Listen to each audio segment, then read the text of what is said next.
And we'll now have a special announcement.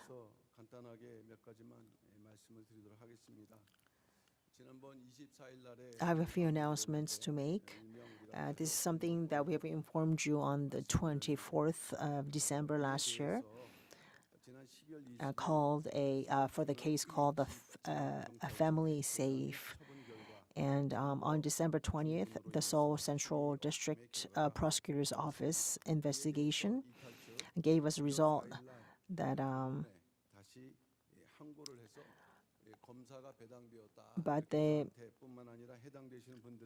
regarding the breakaway side's objection to so-called family safe embezzlement case were dismissed on the grounds of insufficient evidence. And as I told you, about the result of no charges. But on January 4th, the breakaway side appealed to the highest prosecutor's office and received notification that prosecutor had been assigned. In the future, if the High Prosecutor's Office comes out with a non-indictment result, you can appeal again to the Supreme Prosecutor's Office. And if the non-indictment comes out here, then they may even able to apply to the court. So there are 3 left until now. Although I am one of the accused, I am not worried because the accusation of this family safe is so groundless and is without any substance from the very beginning. And I believe that the same result will be obtained whether it is through highest prosecutor's office or the Supreme Prosecutor's Office. Elder An of the breakaway side he began this work by sending his so-called proof regarding the matter around February 2022, and he sent one more time after. The contents were full of false information without even a proper knowledge of the basic order of Pyungkang Church. Sometimes when I looked at this, I even wondered if he really believes in God. So dear saints, please pray for prosecutors and the judges to make the right decisions.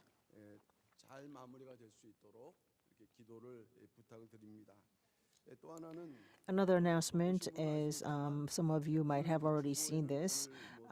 It's a posting of the acting senior pastor's title on the bulletin. Today's bulletin is the first Lord's Day bulletin of 2024, and the name of the acting senior pastor is on the cover now. From a personal standpoint, I thought that this is a bit unusual to the general public if we mark our bulletins or when we send special occasion flowers with the name of acting senior pastor. I thought this would not be a very proper, but recently, this past week, the breakaway side filed for another provisional injunction to suspend the acting senior pastor's duties last time, and this week they also filed another case that argues that there is no acting senior pastor right now at church. So this is a lawsuit against the representative role of the acting senior pastor right now. There are many attacks like this right now. And so for this reason, some elders suggested to include the title properly on the bulletin starting in 2024. So we have added them on the bulletin. So we started that today.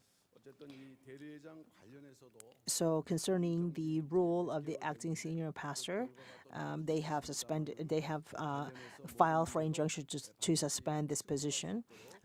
So I ask for your prayer for God's victory in this lawsuit as well. The breakaway side is demonstrating 3-4 times a week. And every time they gather and pray for all their legal lawsuits they filed. And they are actually praying more than we do, it seems like. And so I pray that you will be well aware of the legal cases that are happening right now.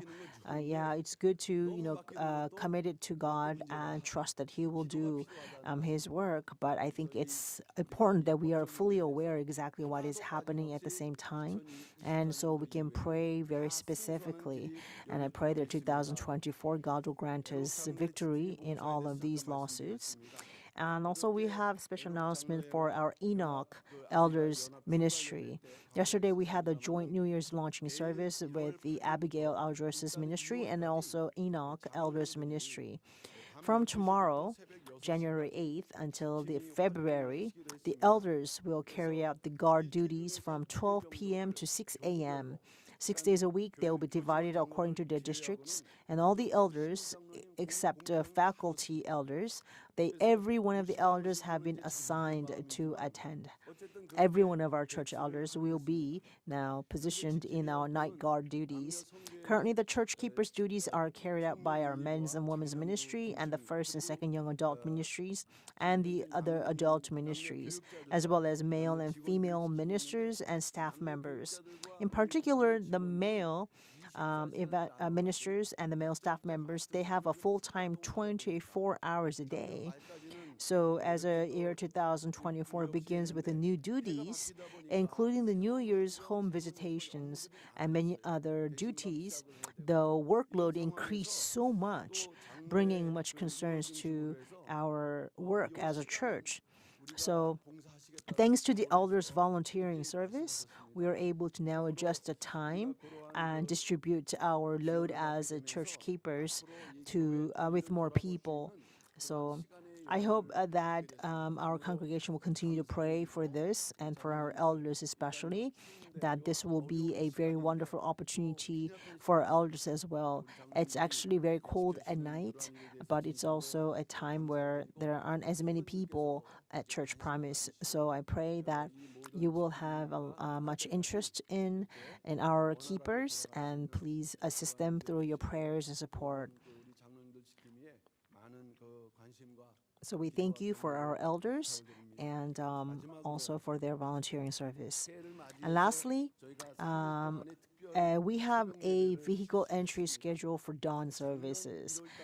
This new year, we had a special dawn services for 3 days in the beginning of this year. Last year, we did not have any division with the breakaway side, but what's amazing that this year's New Year's dawn service, we had more people coming out than last year. So this year we received special blessings with a sermon that is focused on dawn prayers, and it was a great blessing. I believe that the way to overcome our problems right now at church is through the dawn services and prayers. Just as today's sermon says, 4 a.m. is a time of blessings of prosperity. So realize that 3 days of dawn service is not enough. And right now, the dawn services are open only for those people who are walking to church. But we want to expand that availability by opening the gates to our vehicles as well. We are closing the gate at 6 a.m. right now, but we will open the gate at 4 a.m. so that we will allow the vehicles to come in to engage in the dawn prayers together with us. So now you can drive to church for your dawn services.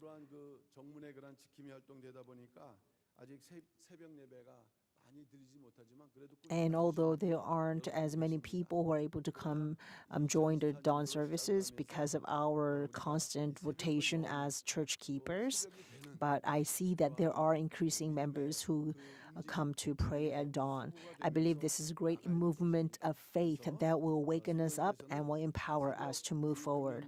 So let us really engage in special prayers at dawn. And we have received this incredible blessing during this dawn services this first week. So I pray, I encourage you highly to walk to church or drive to church, and really let's commit all of our problems, storms, and waves to our God so that we can sail over all of these crashing waves and storms and reach our desired haven. This will conclude the announcement.